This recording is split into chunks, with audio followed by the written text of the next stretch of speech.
Camera check कर. आपल्या शेतकऱ्याच्या चळवळीतील एक सामान्य माणूस इर्षादभाई नेते, त्यांचा सत्कार बापूराव मामा वाघमारे यांना करायचा.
बसा बसा. शाहू महाराज, महात्मा ज्योतिबा फुले यासह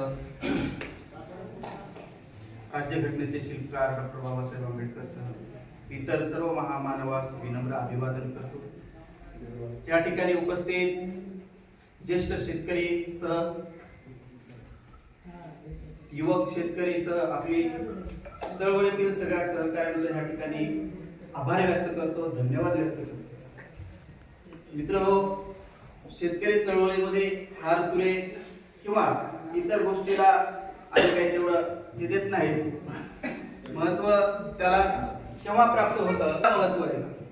मुख्य म्हणजे लोकांची संख्या. शेतकऱ्यांची जेवढी जास्त संख्या असेल तेवढं जास्त चळवळीमध्ये आंदोलन जे काही प्रशासन आहे प्रशासनामध्ये बचत पडेल शेतकऱ्याची.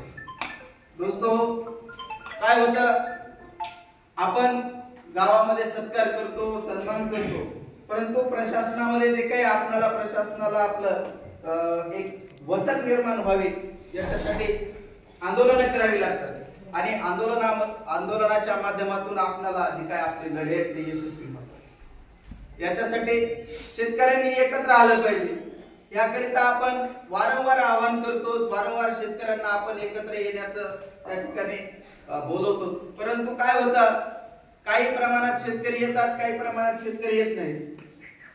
तर माझी अपेक्षा आहे की आपण या ठिकाणी जसे जमलात त्याच प्रमाणात आपण परभणीला कलेक्टरच्या कचेरीवर आलं पाहिजे. तसंच तुम्ही तहसीलदाराच्या कचेरीवर गेलं पाहिजे. काय व्हायलंय, आपण गावामध्ये गेले की 50, 100, 200 लोक माझ्या समोर दिसले, मला वाटायले भरभरून आलंय. पण तिथं कलेक्टरच्या कार्यालयामध्ये गेलं तर 40-50 लोक, 5-50 लोक, गाव 19 आहेत आणि लोक 100-200 आले. प्रत्येक गावामध्ये शेतकऱ्यांची संख्या 60-70-80% शेतकऱ्यांची संख्या आहे प्रत्येक गावामध्ये. वसा असेल, आशेगाव असेल, दुधगाव असेल, कसर असेल, पिपरी असेल, करवरी असेल,